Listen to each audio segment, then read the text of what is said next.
How was give us your breakdown of practice first for Saginaw. How So you feel about it and everything. kind of my plan going in, I knew smallmouth was going to win. And so that's kind of what I focused on the first whole day of practice. And I probably found 12 and a half to 13 pounds out there. But those bigger fish hadn't really moved up yet where I was looking. And the funny thing about it is where I caught them on the last day is a spot that Mitch found. And I had looked at that entire thing the first day and never saw any smallmouth there. Not big ones, anyways. Like I said, I was catching like 2.5 pounders at a max. So I spent the first day doing that, and then I didn't really find too much to tell me I was going to really do well in that tournament. So I decided to go after largemouth the last 2 days of practice. And on day two, I caught like 18 and a half pounds of largemouth. So I figured that was probably going to be my best bet. And I concentrated on that the rest of the couple of days and expanded on it and found some more areas. And that's kind of what my plan was going into the tournament. It did well the first day and did okay the second day. I just didn't get a big bite, but I really needed to go for smallmouth on the last day, and Mitch was nice enough to let me go sting a bunch of his fish. So Yeah, I guess my mentality going into it was the same as yours. I knew smallmouth was going to win, and that lake's stupid when it comes to largemouths. Like, I wasn't even planning on really practicing for largemouth unless weather wouldn't let me get out there one day, which ended up being the second day. The first day I went up to, I think it's Okaida, or I don't know, just north of the bay, going north. Went out to the pier head there. Found fish. I mean, I caught 60 fish that were all 2.5 pounders in the matter of about 2.5 hours. Just couldn't get any big ones, and I think it's the same thing Doug ran into that first day. Is it was still in the middle of them fish moving up. They're post spawn obviously, but they're still they're just moving back up for that shad spawn or bluegill spawn, whatever was getting ready to happen out there. yeah, I So just gave up on it too early. yeah. So after I found that, I went looking for other areas. I found one other school, but it was really windy by the time I got out there and just couldn't get them to bite. And then I just didn't have time to go out there. The second day was really, really windy, so I stayed in, and I was actually fishing where Doug was, largemouth fishing.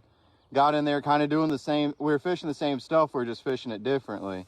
I was throwing a Senko up against the reeds and stuff, and I was getting bit pretty good.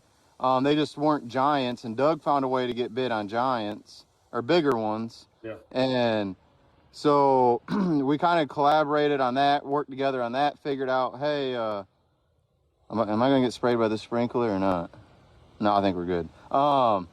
We kind of figured out if we combined our two, what we found them on, we could catch a really good limit of largemouth.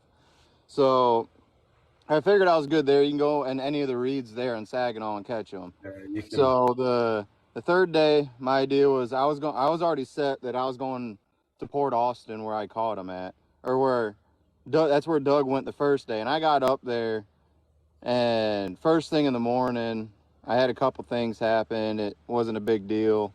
I had to rerun a HDMI cable, so for my NVT screen.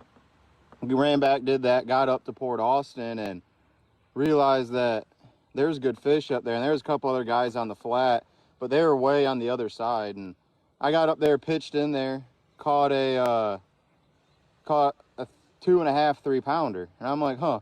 And there was a school of them that lifted up when I did this. Flipped in there again, caught another 3.5. Flipped in there again, caught a 4. And 6 casts, I probably had 18 pounds, and they kept getting bigger. So I called Doug and called Adam. I was like, hey, you guys need to come up here, like come break this down with it, see if we can find some other areas up here. And that was pretty much how it went. I had to leave early to go to the round table. I found one other spot out there where I could go sight fish them if it was calm enough. Yeah. I caught a 4-pounder doing it and I stayed, there was boats around, so I didn't flip at the other 4.5, 5-pounder that was sitting underneath the boat. And I was like, all right, like we found something to go catch 1 or 2 bigs pretty quick. I'd only been there for like 15, 20 minutes. Yep. So your plan for the Derby was to basically go chase big brown fish, right? Yep. Yeah. Yeah, I was gonna go that first day. I planned on going to Port Austin, and I was on my way there. Speared a wave, and which is the first time I've ever speared one in the Camus. Speared one, started pumping out the water, and something happened with my bilge pumps. Ended up getting another one, and by that time my ass end was completely, or not completely, but it was pretty close to going under. My whole boat was dragging. I was trying to get up on plane and couldn't. So if I took one more over the bow, I knew it was possibly we were going to go down.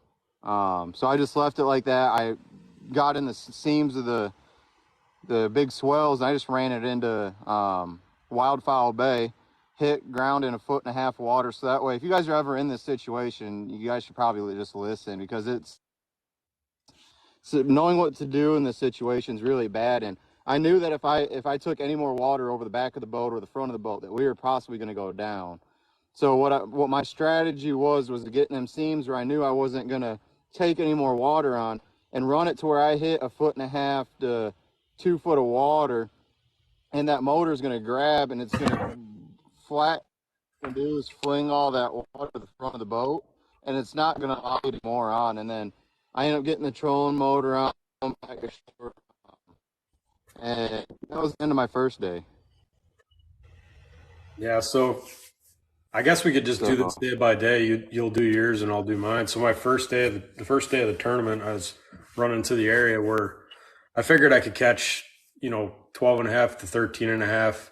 If I got real lucky, 18 pounds a day of largemouth. And I got to my first spot, and I had some electrical issues that took my live wells out, and I had to use hold on, let me grab it. I'll show you what I used to fill my live wells.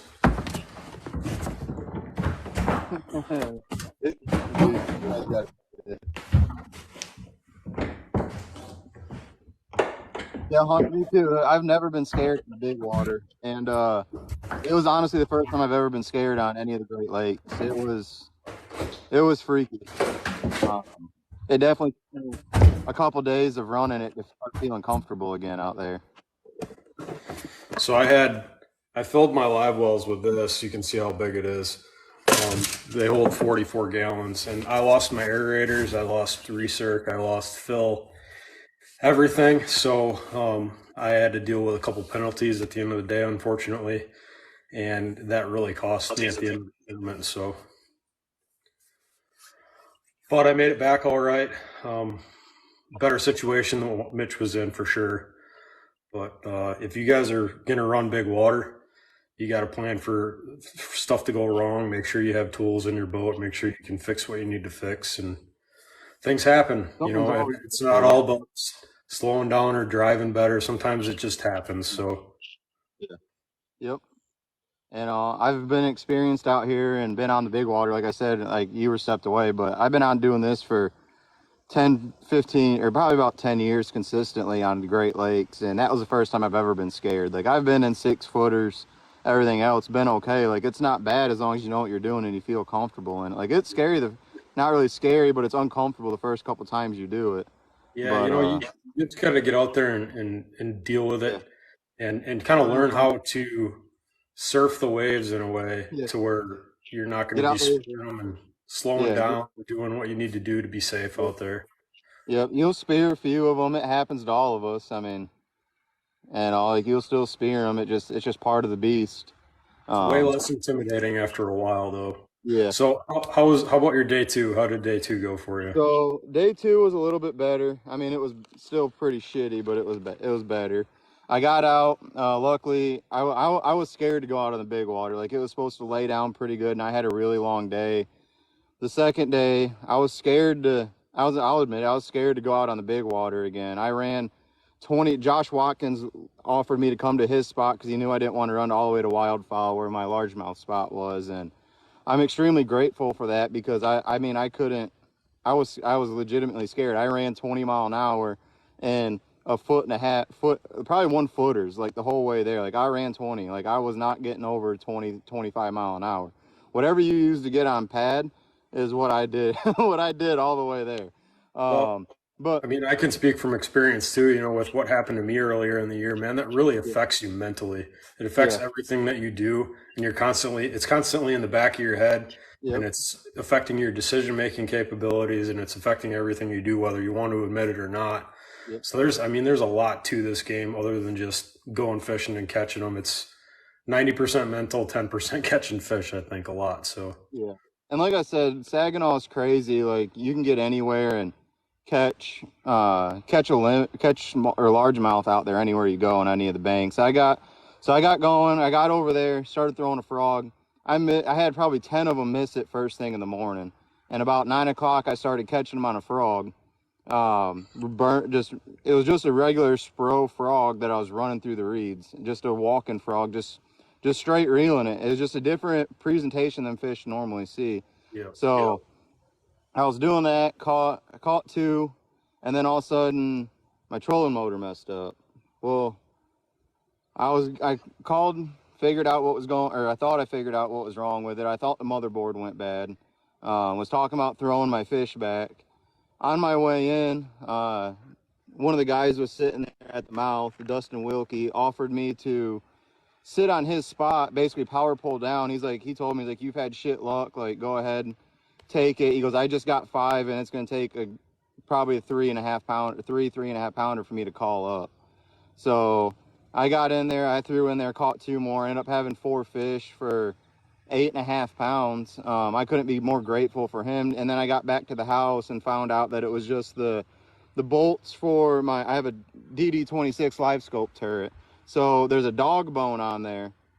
And what happened was the bushing for that goes around my trolling motor shaft for the dog bone, the screws came out of it at some point, and it didn't allow it to rotate anymore. So that's all that happened. And luckily it wasn't anything major that kept me out of day 3. Well, I think so. So day two for me went pretty smooth. The ride there was a little bit more rough, but I got there.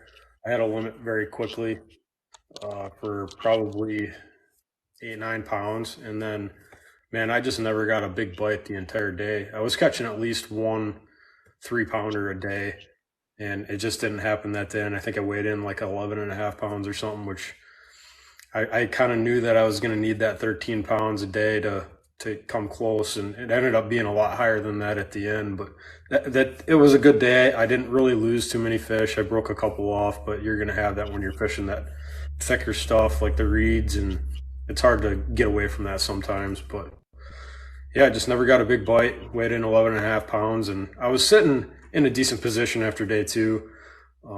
And I guess we'll get into day 3. Why don't you explain your side first there, Mitch? So day 3, I finally had everything figured out. Knew it was gonna be it wasn't gonna be bumpy on the way out. Maybe once we got around the point, maybe it was gonna be a little iffy, but it was supposed to be flat calm all day. I talked to Doug the night before and told him if he wanted to come up and catch these smallmouth with me, since he had already been up there. He was up there in practice before me, and they just hadn't moved up yet. And there's more than enough fish where I was at. The school was giant. No one was anywhere near the school that I had found. People had found a similar school that was up farther up, but no one had found the school that I was on. I could see the other boats, but they couldn't see. They never made it out to where I was at. So it was basically just a giant underwater point that I had found, and there was a giant underwater point. So I was catching them at anywhere from 30 to, or basically 20 to 50 foot almost. Like I think the deepest fish I caught was like 47 foot. I got out there, I made it was an hour idle, an hour run. I had a really short day because I was sitting pretty much in dead last at this point. Got all the way out there. I caught 5 fish in the first 35 minutes we were there. I had my limit. 2 of them were over 4 pounds. And I was like, okay, cool. Like the fish are still here. My idea behind it was like I had 14.5 pounds. I went ahead and called up twice. I called 2 of them to put me up to 15.5 pounds. And there was bigger ones swimming around. And I looked at Doug and told him, I was like, you got it. Like, I'm just going to sit here and watch pretty much for the next couple hours. So go ahead and say what happened with you, Doug. So going into day 3, I had a fairly decent chance of cashing a check if I could find about 17 pounds of smallmouth. And like Mitch had said, we had talked about it, and he didn't care if I went out there and stuck a couple of his fish because he wasn't really in contention, and I had an opportunity to cash, whatever $8,000 check at the bare minimum, if I caught around 17 pounds. So I went out there. It was pretty smooth sailing the entire way there, and I had a videographer with me the last day, which was really cool because we got some awesome footage. If you guys go to my page and check those out, some of them are posted and also on my Instagram too. So, but yeah, we went out there and pretty much smooth sailing the whole way. It was about, I don't know, 62 miles an hour, pretty just steady going. Pulled around the corner. It got a little rougher once we got a little bit closer to the spot, but it wasn't bad. Just took our time once we got there and pull up to the spot. I had a limit for about 12 and a half pounds in about 20 minutes. So I was pretty stoked about that. And then just kind of basically called up all day, just catch a 3.5 pounder here and there. And sooner or later, I was sitting right around 16, almost 17 pounds. I think it was 16, 12. And then I just needed 1 4-pounder, and I think that's probably what would have put me into the check line. And I ended up just short in 22nd place at the end of the Derby. But definitely a huge thank you to Mitch for being a good friend and letting me go snag a couple of them fish, because it's something that I'm really good at. I can catch them if they're there, and they just weren't there when I found it in practice. So, dude, and that was the thing. It's like it worked. Like I don't know if it hurt more. Like it didn't hurt as bad knowing that you went up there and you had a chance to cash a check. And I like it would have killed me if I would have said no. Like you can't come up there. Like it obviously you found them there, like smaller ones there. Yeah. And it would have just killed me to know that them fish were there, and like you could have potentially cashed a check if I didn't say yeah, come on. And so kind of where I started on that spot's where I found some of the 2-pounders, and then I had some elsewhere that I never even checked that day because there was no reason for me to leave. I felt like I could get 20 pounds there if I just stumbled on the right one. So yeah, and that's what it was. It was just stumbling on the right ones. I mean, and bait mattered. I don't know, bait mattered really, like bait and weight mattered. So in practice, I was catching them on a 1/2-ounce sinker. But when I got out there the last day of day 3, or basically day 3, they wanted a 3/4 to 1-ounce sinker with a shorter leader. In practice, they wanted a longer leader with a lighter weight. But I ended up catching all my fish on this is an Arkansas Shiner, Baby Z2. That was a big player, and so was the Berkeley Flat-Nosed Minnow. I forget what color this is, but it's the silver and black one. That's pretty much what all my fish came on all week. So they were definitely wanting something that looked more like a shiner or some kind of shad, because when you caught the fish, I know you had them spitting up when you brought them up too, but I mean, a little 1.5-inch shiners is what they were eating. And that was definitely the ticket. If you figured out what color they wanted, that was a huge deal. Some of the baits that I was using, I caught a lot of fish. It's not on this color because I'm all out, but a 6th Sense Glitch. It's their version of a drop shot bait. Pretty cool little bait. It was in obviously a shiner color. And then I was also throwing just a Divine swim bait. I think these are 2.7. Yeah. 2.7. And that was kind of what did my damage that day. And I was also using the same bait that Mitch showing to that Baby Z2. The rod that I was using is a Dual Vertus finesse rod. And of course, these are all, I literally just set these down on my boat and they get tangled up. So you should have heard him yelling the other morning when we got up to go to St. Clair. He was moving rods over. He's like, I hate these stupid things. They all get tangled and everything. So just a Vertus Jewel finesse rod. It's bare bones, awesome finesse rod for drop shotting and all kinds of other techniques.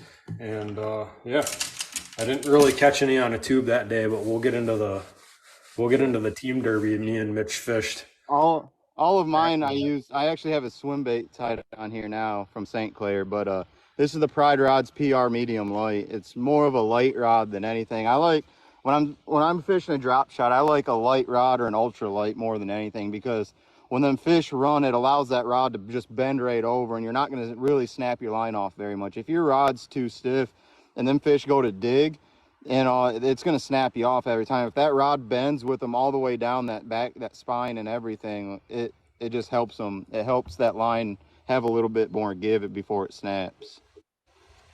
You got I to got really one use that rod to question. play the fish when you're fishing with a drop shot, especially with light line. So Adam Savage asked, do you think the league will ever get lake selections and right dates and the dates right? Man, I don't know. I don't know. I hope so. I hope next I year. really, I really do hope so, because I can tell you that going to all these places at not so right of a time is it's not too much fun. No. It kind of takes the fun out of fishing. Yeah, we do. This is I mean, we're more than halfway through the year, and this is the only fun that I've had so far was at Saginaw. Yeah, me too. So I started to have a little fun at Pickwick, but my bike just didn't. Huh? I had zero fun there. Yeah, I know. I tried telling you to come up and. I tried telling you to come follow me. Well, that's not why I didn't have fun. It's because I busted. So I had to borrow a boat for that tournament, and because I had already totaled my original boat, and then I ripped the lower unit off the borrowed boat, and that's kind of how my tournament went. And then the trolling motor on the last day died at like 9:30 or 10 o'clock in the morning, and my tournament was over. I never got an opportunity besides the second day to go catch fish, and I never even got a bite. So yeah. So let's get into. You can start it off on how the Bassmaster Team Trail Michigan division went. yeah. So a couple months ago, Mitch asked me if I wanted to stay an extra day and fish a Bassmaster Team Trail event with him on Saginaw, because it was right there. All you'd have to do is just basically use our entire derby as practice and go fish this team derby the day after. Yeah, let's So use a we kind of $4,000 derby for a $3,000 derby. yeah. I think first prize was like $3,700. Second was like 18 something. Yeah, almost 1,900. Yeah. And then big bass, I think, was 600 or 1,000. So we stuck around and fished that together. We used my boat, ran out to the spot where we fished the last day of the tournament for the NPFL, and kind of proceeded to put a clinic on out there all day. We just never got one. We just needed a couple 4-pounders and kind of sealed the deal. But that was a ton of fun too. And if you guys want to see what happened during that event, definitely go check out one of the videos on my page over there too, because Mitch took a dive into the water. Yeah. It's part of that tournament too was like, we got to talk about the whole things changing by day. So the day before that, we were catching them on a drop shot, like one after another. The second day, when we came out there for the team tournament, them fish would chase it up, chase it down, but just wouldn't commit. So I put in my leader and I on a tube and started flipping and started pulling it. They started slowing down on that bite, and I started pitching that Arkansas shiner, and it was good every now and then. But then I grabbed something else in my box too, another baby Z2, but this one is Morning Dawn.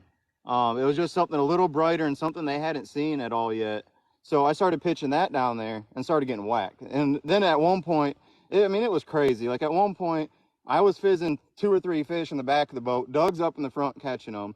And then we got a school that moved in underneath the boat using the boat as shade. Doug catches one on that tube. He's in the bottom of the boat trying to call one. I catch one. I drop it in the bottom of the boat and said, deal with it. And then I go back up and start trying to catch another one. I mean, it was like this all day long. Like it's just like, it's just crazy out there. It was when you get on them right schools.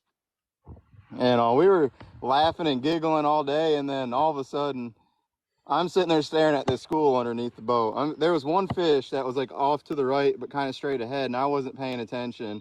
And we had the trolling motor on high because we were burning water trying to find one of these big ones that was out there. Doug seen one off to the left and hit the button. And if you, everyone in here, I can guarantee you seen the video. The two Yeah. rods that I stepped.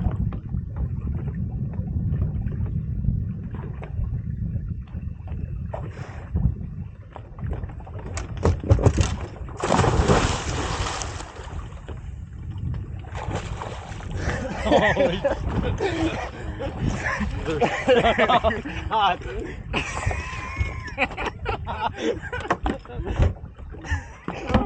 There's a ladder over here.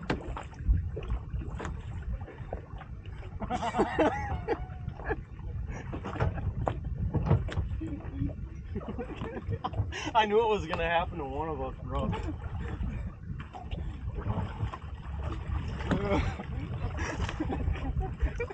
Stepped on, I looked down and realized that they were Doug's new prototype rods, and realized that I probably shouldn't try and save myself at this point. Like, we should just dive and save his prototype. So that's what we decided to do. It made a good video. At least it went viral on one of our pages. Yeah, it's at like close to 19,000 on mine. So Yeah, I still got more likes, but you know, TikTok has me throttled. So it's so weird. I don't understand. yeah, it's crazy. But yeah, so that was that. We ended up having 15 and a half pounds. We had two dead ones that it just happens sometimes. I think I over fizzed them. There's a spot when you're fizzing fish that you have to stop at, because you can over fizz them and it's just as bad as not fizzing them. It causes them to sink and turn on their side. And I think I was doing it too fast, and it was on me. I think I over fizzed them, threw them in the live well, and we thought they were all alive when we got back because there was no floaters, and we pulled one of them out, put a couple of them out, and it just happens. But we ended up weighing in 14 and a half pounds because of the dead fish penalties. Ended up taking second place. So we coming in, we both said we weren't cashing a check. Like, there was no way. We never figured we would. We figured it would take at least 17, 18 pounds. Yeah. And I figured it was going to take 20 pounds for first, and then roughly 16, probably, I was guessing anywhere from 16 to 18 pounds for second. So I think what really messed a lot of them guys up was the charities were still flipped. Like, that water up there was still dirty. Yeah. So, but, yep. It was a lot of fun, though. I had a lot of fun that weekend and all week, really, because I mean, in order to find those fish, you have to catch them in practice. It's not one of those places where you can shake off fish the entire time.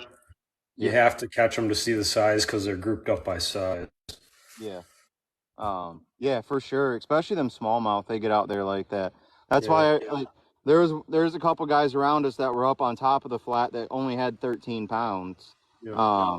And it's just the size difference from going 50 to 100 yards away. Like, we could see those guys, but we were far enough away that it didn't matter. They couldn't see the size of fish we were catching. Yeah. I think the deepest I caught a fish that day that was on that 1 ounce tube was in 47 feet of water.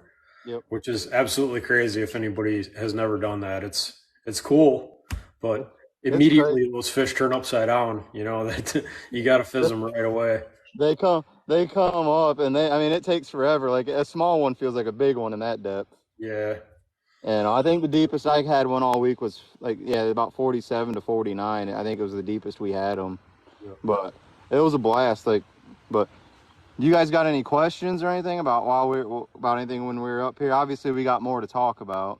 Yeah. We got St. Clair. We got old Mama's Pond. The old hidden gem.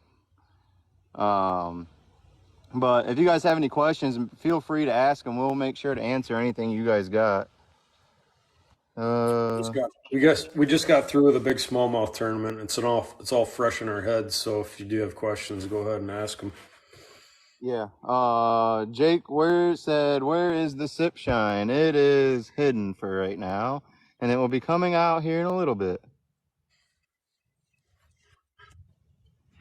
I think I had a couple earlier. Jake said he's moving to out of Wisconsin. Scott Nelson asked, have you ever used Swamp Pro Lures soft plastics? They're coming to our wildlife extravaganza. Scott, I want to say I've used their roach for flipping it. That's really cool. Die Hard asked, Village was just not fast enough. No, it actually plugged up. There was some stuff in the bottom of the boat that caused it to plug. It was no one's fault but mine. I should have checked that, knowing I've been going up there. But after talking to a few guys, like, I'd never heard of it, anything like that happening, but after talking to a few guys, it seems to be a common problem. So for now on, if whatever you guys do, make sure, like, pull off your front bow panel if you're going to go run anywhere where there's big waves or anything at all, and make sure to flush it out and shop vac it. Like, it's not going to hurt anything. All that stuff in there is waterproof. So what happened to your toe? That's what I want to know. So my wife's over here and she asked what happened to my toe. You see these nice latches right here, if you don't forget to put them down when they're turned, and then you start bleeding. I cut all over my feet from it, getting in a rush. That last day, or it might have been, it was practice when I did it. It might have been on, that's what we didn't even talk about. How are we going to miss the funnest day of all of it, Doug? Wednesday, the off day. We skipped the off day. Oh, yeah. Yeah, so we went to the Detroit River. The off day. Yeah. Off day, I had to go pick up Sean from Fine Media. He was a videographer that I had hired for this event. For me to get some big content, stuff like that, and get potential shit, do a couple teaser videos for a couple companies.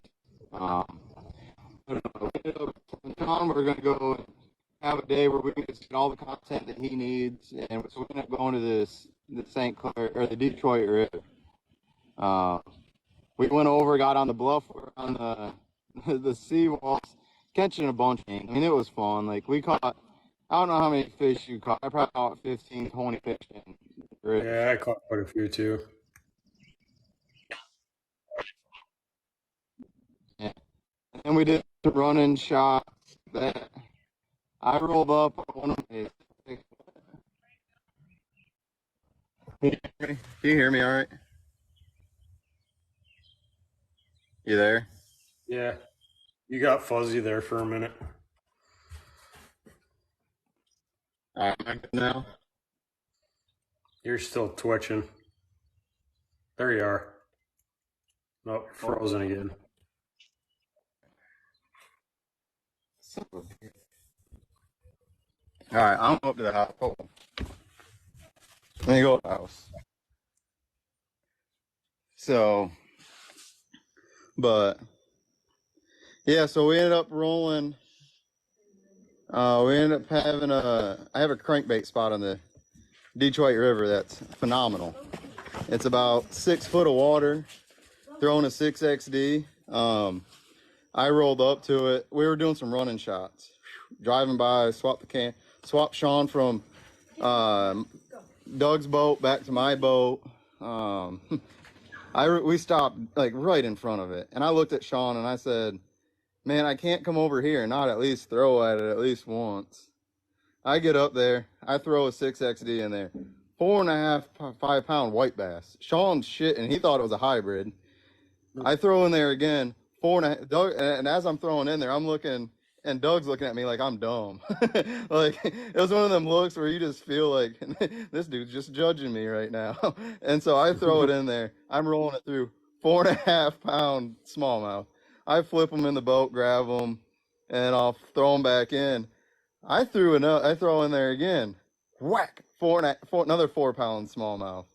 Flip him in the boat. As I'm setting the hook on this fish, out of the corner of my eye, I see old Douglas here reaching in his box and pulling out a 6 cents. Which one was that? That was the Crush, right?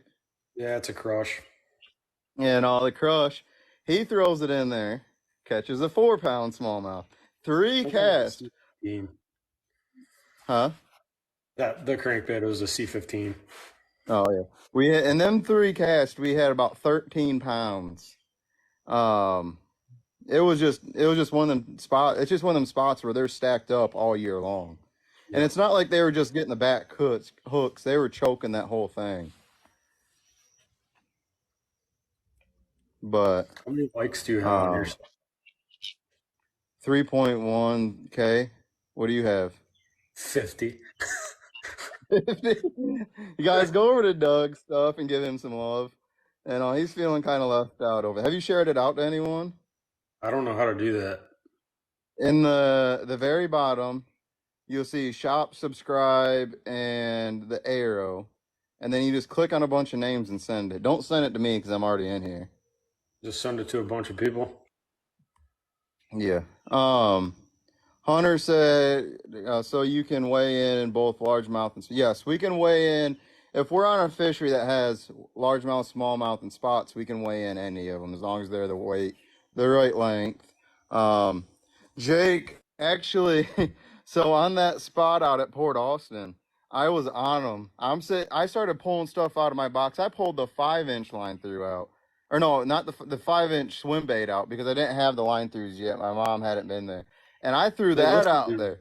Dude, they were whacking that thing. I mean, it was, huh? I said they listen to you. I have 75 What'd you now. say? Oh, woo. We got to figure out how to start do tapping this. that There's like like a button, thing at the and as soon as bottom. or that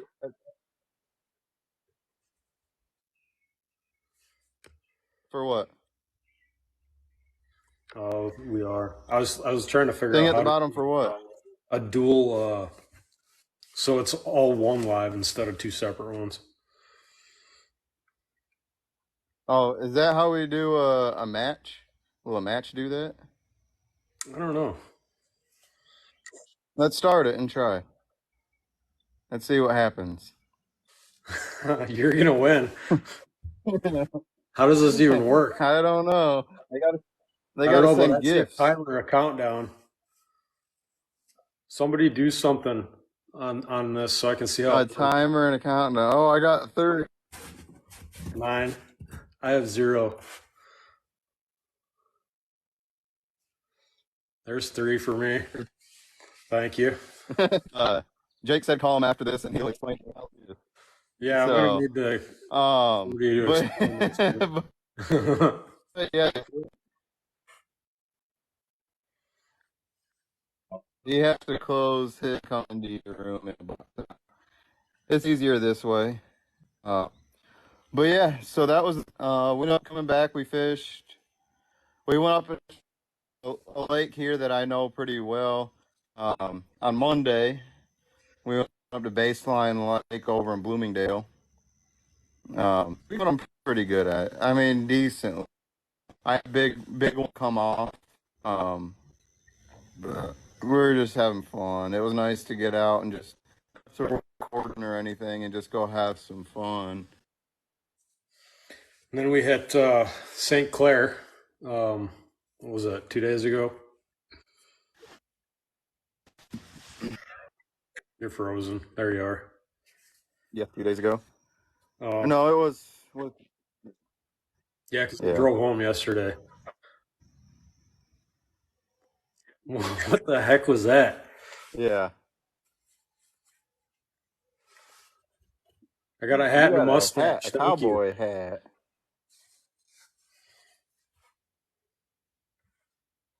But yeah, we didn't even realize that we forgot all about the elite guys. However you say his name. He's Yeah. in the hole. I'm losing. There's plenty of time for you to win. Yeah, so we realized then that the elites were there, and we're like, oh man, huh?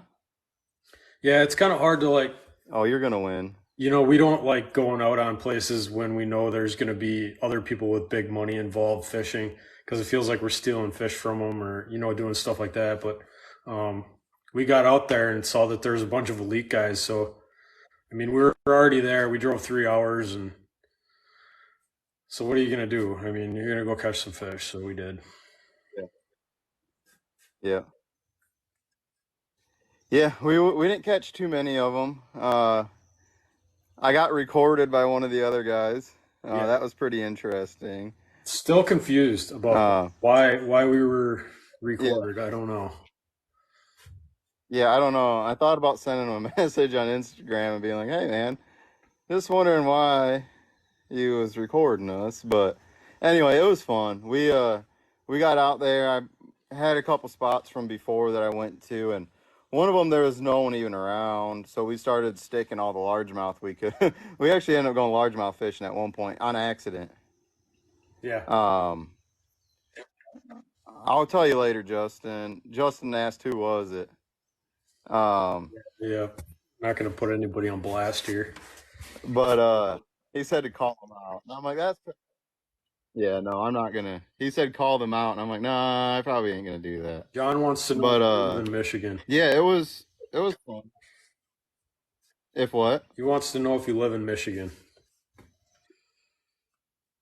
Partly. I had my house burnt down here, and I think me and the wife are gonna end up just remodeling it ourselves and keeping it.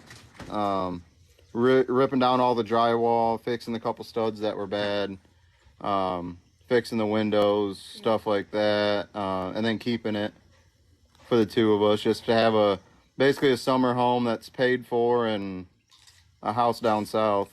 Or if we don't decide we don't like it there, or wherever, we can just do that. Stay wherever we want. Have a house in both ends of the country. If we're tired of the winter, we can go south. If we're tired of if we want to come see snow, we can come see snow. Don't let him fool you guys. He's only keeping the Hunter ain't come place to stay when I go to St. Clair all the time. We'll be living there all summer. You know how much content we're gonna make? No dog allowed. Shoot. John says you can go stay with your mother. Michigan. He grew up in Lake Fenton. John, it was the house is in Port. Basically, it's Marysville, basically Port Huron. I grew up in Florida, but I'm originally from Kalamazoo. I'm from Kalamazoo, lived in Bloomingdale for 4 or 5 years. I've been on both sides of the state. I know it ain't that bad, but come on, all them Bulldog fans are down there. Hunter said Georgia ain't that bad. You guys win one national championship, you think you're somebody. John says, oh shit, I fish there all the time for walleyes. Where? Port Huron? Oh, thanks, Jake. Made it fair. Now I'm getting crushed. Yeah. Oh, you got 4 minutes to make it up. Yeah. I've never done one of these before. How do you win? Do you have to get gifts or is it likes? He says Maryville. Whoever has the most amount. Pick that up right now. Oh, Marysville, yeah. It's a nice town over there. We really liked it. For the 24 hours we were there. Yeah, for the 24 hours we had the house. Dogs thanks, Jake. Hey, I appreciate you. The dogs really love it there. My joke? No. You guys probably heard it, but Thanks for the rose. but yeah. And then yeah, so there's that. But other than that, it's been a good week. There's another team trail coming up, Michigan Bass Nation, that we're talking about possibly going to fish. Yep. This one is up on Fletcher's Pond. We're gonna go throw a jig around all day. John asked what tournaments we're both fishing up here. All right, so both of us fish the NPFL, so we travel that for national tournaments. It's all over the country, and then there happened to be a Michigan Bassmaster team tournament the day after our Saginaw event, so we just stuck around to fish Did you that. see my comment? We're probably going to start doing some more team stuff together though, because we kind of fish the same but different, and I think we probably complement each other's fishing styles and make a decent pair on the water. So hopefully get in some good team events together. Yeah, we like fishing offshore and bait, and I like bait, so So yeah, there's another team event that I'm thinking about driving to Michigan for. So should be fun if I get to do it.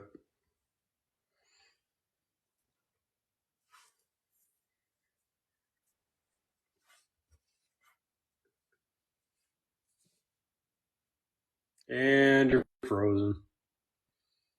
yeah. And, it was nice. And, gosh, What's going on, buddy? I keep freezing. Yeah, you're frozen again.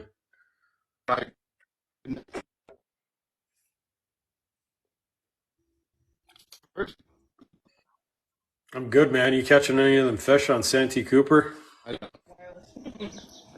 Right. Oh. No one catches fish on Santee Cooper. Yeah. Unless it's there in the. No, so John, most of the time I live in Alabama. My family's still in Wisconsin, so that's where I'm at right now because I have tournaments up here. It makes more sense to just stay here rather than travel back and forth. So I'm kind of by about an hour west of Green Bay, so about 2 hours from Sturgeon Bay area. O'Connell, I'm about an hour and a half, so I'm around that big water too. He says he has Old Sturgeon Bay bites on Santee. Yeah. Yeah, I figured out what I did wrong there after partly between the last day of the tournament and after we got done and we were allowed to talk to people. Yep. Yeah, I kind of figure out what was going on. Yeah. That was a pretty interesting event. I got my first lie detector test. Yeah. I caught my biggest frogfish ever. So that was kind of cool. It's almost a 7-pound largemouth. So yeah, you crushed me. 100 grams said I like. Huh? What did you say? I said you crushed me in this one. Yeah, thanks to my cowboy hat. Hunter said he likes the video Doug made with the camera on the lure. Oh yeah. Yeah, that was a lot of creativity and editing. Yeah. Yeah, I asked Doug Loki. how he did that, and the way he did it was way too much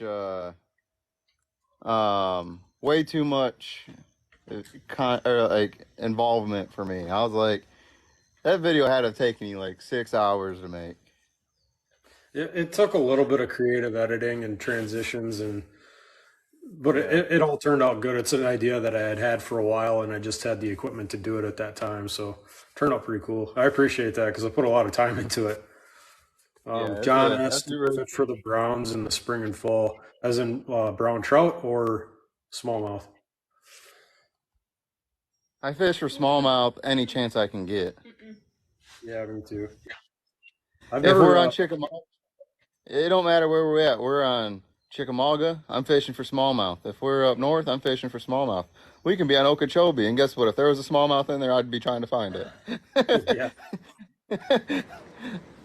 He says trout in Wisconsin. No, but I've always wanted to do that. I have some people that I know that do it, and it looks like a blast, especially in the fall. We got a pretty cool videographer who likes to trout fish now.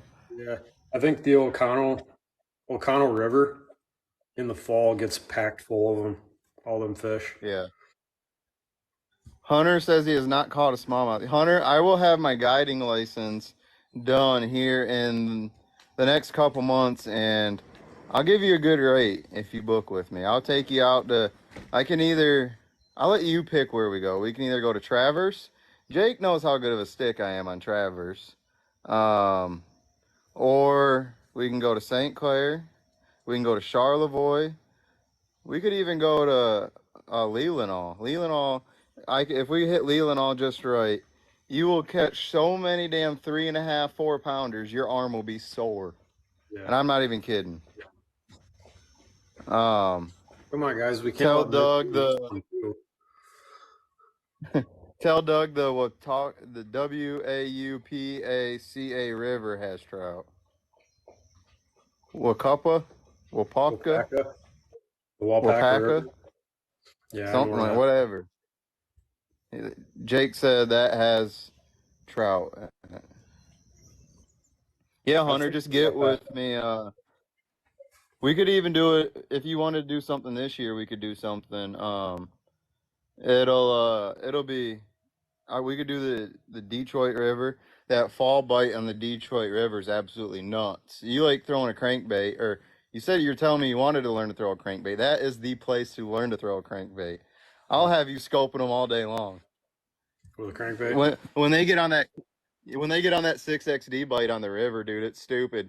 You can just call your shots. You'll just throw it, and you'll be cranking it against the current, and then you'll see them shoot up out of the grass or a boulder and come after it, and you stop it. Like they won't shoot out till it's like 40 foot past them. Like so far past them, like you think it's unbelievable. Like they ain't gonna make it, and they come up and they just freaking come right to it. You stop it, crank it 3 more times, and stop it again, and they just run into it, and like last year we were fishing a tournament, and the kid I had was pretty new to tournament fishing. I was like, hey, get the net. And he's like, you don't even have one. I was like, no, but I'm about to.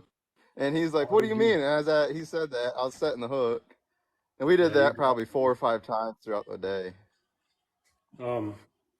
So what's on the plate now that we're kind of in between tournaments for you?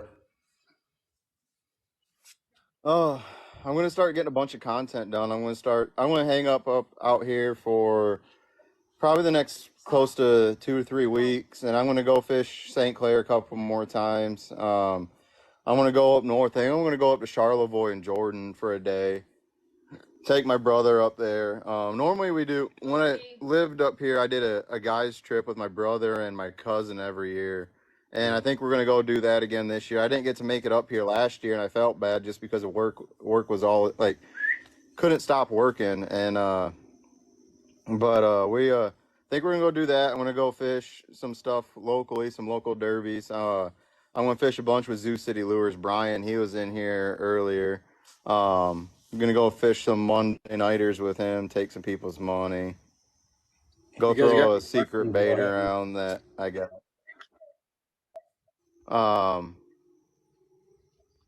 Hunter said he's down throwing crankbaits. I was saying I'd love you teach me the boat, and yeah, Hunter, you come out on the boat and I'll show you whatever you want to know. I do, like, I don't know everything. He also said you seem to know the boats and the boats all very well. Yeah, I don't know everything, but I've done everything into warehouse since I was probably 12 years old. My dad owned his own mobile, and that used to be my summer job in high school. So I've been working on boats for a long time. I've learned a bunch from him. Brian said, let's go whack some smallmouth, some Detroit River smallies this fall. That would be fun. Doug, you need to come up. I'm telling you, that fall bite on the river is stupid. When they're funneled at the mouth of the river on both ends coming in from Erie and St. Clair, it's stupid. Yeah, I would imagine. I know the fishing gets really good in Wisconsin right at the end of October, right before the ice and stuff comes. Yeah. It's pretty wild. Yep. Yeah. I think so. For me, between tournaments, now that I'm back in Wisconsin, I'll be hanging out here for a little bit. My parents took a vacation, so I'm kind of house sitting for them. And then when they get back, I'll probably be heading to Sturgeon Bay quite a bit. I'm buying a tent for the top of my truck, and I'll be camping. And then I'll do the same thing up north with some smallmouth lakes I know up there. And probably the middle of August, I'll be headed down to our next dumpster fire and see if I can't catch bass in a week. I think an understate, or that's an understatement. A dumpster fire is an understatement. Yeah. Well, South of the mouth of the Saginaw River. if you go to Sturgeon Bay, you might have to give me a call. I might have to make a 3-day trip over there where I drive over one day, fish a day, and then come back. It'd be fun, man. I think I'm probably going to do that. They should be in relatively the same phase as the ones are in Saginaw, which, if that's the case, they shouldn't be too hard to find. So, no, I think I might end up going to fish a tournament on Lake of the Woods. And one of the guys called me about that the other day, about asking if I wanted to go fish one on the Lake of the Woods. So I might go do that. I haven't decided yet. I'm waiting on details on entry fees and all that other stuff to figure out if I'm going to be able to afford to do it. But it'd be cool and make really great content. That'd be one that I'd like to possibly hire Sean again for if they'd let me have a cameraman in the boat. But and then there's a possibility that I'll be headed to Michigan for another team derby. So yeah, that or maybe find one over there, and I'll drive over to you this time. Got some. So, that's something I might do too before I leave Wisconsin. I might go. There's one on Winnebago that I might jump into before I leave, and then there's one down by Prairie du Chien, which is probably my favorite place on the Mississippi River, the Upper Mississippi. And I might try and fish that because I always do pretty well there. I almost won it one year. I took second. So there's a pretty few big spots tournament. Yeah, well, it's just a BFL. Okay. 110 boats, 120 boats. Yeah. So I think you went inside. Yeah, I might jump in a BFL or two while I'm here, over on the Detroit River. It just sucks out of the ramp. They did all of them out of Elizabeth Park, and if you guys know anything about Elizabeth Park, it sucks getting 100 and some boats out of there. So if he still lived there, him and his buddy would be fishing against you in Michigan. yeah. Yeah. Well, that's what I might do. I haven't quite decided if I'm gonna, because going to these extra tournaments it's a lot of extra expenditure, because I got to practice for a couple days at least, and then I don't know if I'd rather spend that fun fishing because of where I'm going in a month. Whether I want to get some confidence, catch some fish before I go there, or what. But that'd probably be the smartest. Yeah, yeah, it definitely. Yeah, that's probably what I'm going to do mostly, is just go have fun, dude. Like, I need to have some fun before we get there, because when we get there, I talked to one of my buddies who's a freaking hammer, and he has been there for 3 days and caught 2 fish that were keepers. Yeah, and I was like, he thinks that there's going to be 30 boats out of the field that blank all 3 days. 30 boats. That's almost half that's close to half the field. Thanks, Evan. It's like 40% of the field will zero all 3 days. I don't foresee it going very well just because of the time of year it is. If you guys, so the fall transition is not a time period where fishing gets real good. It's when the lakes turn over, and when I say turn over, it means like all the grass dies, all the vegetation is dying off, and the thermocline is changing, and these fish kind of getting like almost a post-spawn funk for a couple weeks, and it's looking like the closer we get, the more our tournament's going to be right in the middle of that, and it's going to be very, very hard to not only locate them but catch them, because they get super finicky and they don't want to eat when that's the case. So I wouldn't expect giant rates coming out of that derby. No, but the one after that, I think might be a little better. You can at least go catch 112-inch spotted bass. I think we got a 50-50 shot of landing at the wrong time on that one too. And if that's the case, then that one's going to be just as tough as Eufaula. So Yeah. We're chasing around the fall transition and post spawn. Yeah. Yeah. The worst times of year to fish. Yeah. We're in the south when we should be north, and we're in the north when we or in the south when we should just be in the north all the time. Yeah. Well, besides like the early, like really, I think our schedule should start in late January, you know, in Florida, and then move up to Alabama, northern Alabama, and then over to Texas Florida. come like Yeah, Florida, April-ish, Texas. and you know, do it that way, and at least we'd land on 4 out of 6. We'd have like 4 out of 6 that were, you know, catching giant bags and doing real good. But what do I know? Yeah. Yeah. I agree. Yeah. We're just anglers. Yeah. We just go to these all the time when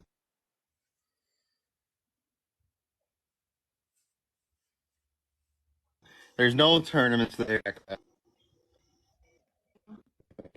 Yeah, they'll probably, send us out, and Okay, bye. guess we just got to get better at finding fish. Mm-hmm. Yeah. It's been a grinder. I feel like pick with.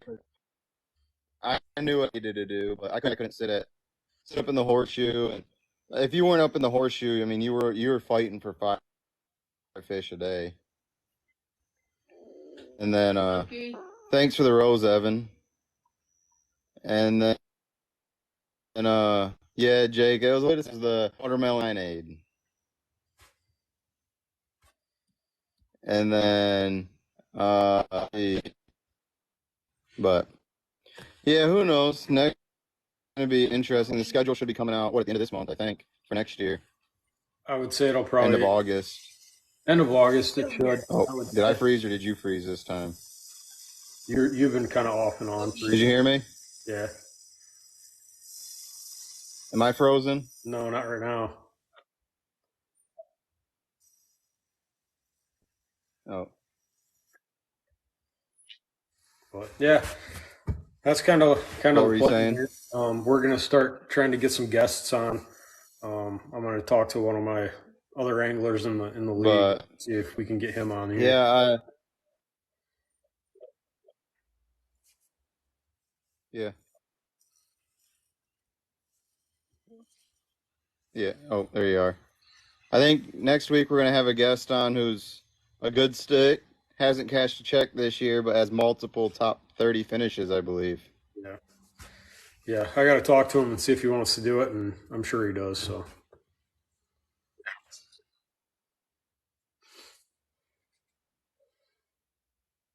Yeah, I'm sure he will.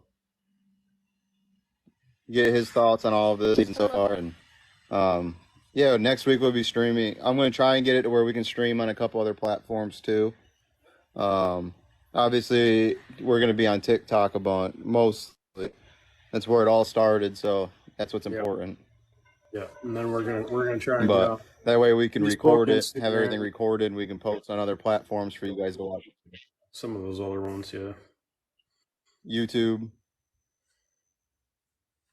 So we're trying to get on all of them, and I'll try and get this thing to the next level. Oh, okay, yeah, I could do that too. Jake said to get Josh Watkins in here. Oh, we can't, Jake. Josh doesn't have a TikTok. The Army won't let him. No, they don't want it. Oh, they don't want him to. So They decided not to have one. Him and Cheryl. so we'll get him on when we start doing it with the Facebook and or the Instagram and everything. Jaw texting. What's going on? Okay. We'll get your facts right. And also, yeah. So when we start doing it on other platforms, we'll be able to get a couple other people on here who don't have quite 1,000 followers. Yeah, Jake. I know it sucks, but Jake said they don't want him to is the big thing. Yeah. But yeah, we'll do you have find anything? some people to get on here. If you guys have any ideas of somebody that you might want to see or hear from, definitely send us a DM, and we'll see if we can't get them on here. Yep. Okay. Yeah, make sure to reach out, and we're open to anything. If you guys have questions, feel free to ask them real quick before we get off here. We'll give it another 5 minutes or so if you guys have any questions to answer, and then we'll jump off. But yeah, I think the rest of the week I'm just gonna be hanging out. Oh, here we go. Once We'll end it with this. ends, then it's the end. Let me get So, one more. One on Mitch, I so think it's the rest of the week I'm gonna. I think at the end of the week we're gonna go to. I think I'm gonna take my brother out on Saturday and take him fishing. I think he's off. So I'm going out with Jake on Saturday too. I'm taking him and his dad fishing. We just got to figure out a lake. Gonna go get some videos with the new 5-inch line throughs that are gonna be coming out. Nice. So, and we have a special appearance from Loki. The old sprinkler dog. Yeah. Oh man. So I'm sitting on the boat, and Doug goes, "I think there's something wrong with your dog." And I look over, and this thing's going right on the sprinkler, running away from it. And then he comes back to it. Yeah, trying to kill the water. How's that go again? Dude, you're crushing me. Like, there's no chance Oh man, this that dog's I'm gonna something. even come close to winning this. What the heck happened? Thanks, I don't guys. know. I don't know how do Y'all are the what do you even have to do? Well, there's nobody in mine right now, so that doesn't help. You have to have people who like you. No, Oh. well, I'm out of luck there then. Yeah. SOL. What's up, Get Ugly? How you doing? Oh yeah, thanks, buddy. I like them glasses. Oh yeah. Oh Thanks, man, Jake. you There got we a go. bump. Jake felt sorry for you, so he came over Yeah, and he gave did. you. He just came over to mine and felt sorry for me. Yeah. Now Nicole's spending our money on me. Oh jeez. Stop sending me stuff. Oh, thanks. Oh Gary. hey, you got a cowboy hat. There we go. There it's coming now. It's getting close Come now, on, guys. There we go. I'm catching up. Awesome. This is fun. We should do this more often. Oh, thank you. Get Ugly. I don't know if you've been in here, but There if you we have any go. questions, me and Doug are going to be getting off. Make sure to ask some questions. Thanks, Brian. Yeah, Hunter, I see, and I'll message you as soon as we get done. NOE Outdoors is just crushing it right now Oh. with the roses. Thank you. We gotta beat Mitch. Hey, I just jumped. After this one's over, we're gonna call her alive, and we'll be Thanks, on next kiddo. week with a guest if you're new in here. Thank you Yeah, guys. we just had so much to talk about this week. Yeah, we there's just had so much to talk about this week with the tournaments and both tournaments, St. Clair, the fun fishing, the falling in the lake, the boat issues. I mean, there was so much to talk about that we just want to get on, address everything, and talk to you guys about everything. So we appreciate everyone getting on tonight. It's been a good one. This was probably my favorite one so far. Yeah. We need to have guys. We need to have more fun. Come on. Let me win one. Let me win one tonight. You won the first one. That doesn't count. Yeah, huh? This will be number 3 or 4 for you. 3. Yeah. 150 roses. It says I'm on a 1-win streak, so obviously you won the last one. Oh yeah. There Whoa. we go. Got a galaxy. No, the galaxy. There we go. That's not fair. Thanks, Jake. With 58 seconds left, that's some bull. Yep. That's how you Anybody win. else got anything for me? Come on, we got a minute left. Someone can help me beat him. He's not too far behind, so we still need some help here. Yeah. We got 40 seconds, guys. Let's see if we can put me back ahead of Doug. Oh, Yeah, you there we did. go. Dang it. Yeah, get ugly is the man. Come on, guys. I appreciate you We got guys. 25 seconds for me to win one. Oh. No, I thought it was over at first there, but I actually caught up quite a bit. Yeah, you did. I thought you were gonna beat me for a second. Here we are. Outdoors is crushing it over here again. Oh, we're almost there. Oh yeah, there we go. Thanks, Get Ugly. You're the man. Thank you guys. You're awesome. Thanks for everything. Yeah, thank you guys. You guys have a great night. Thanks for joining in with Angling Unraveled with Mitch and Doug. Yep.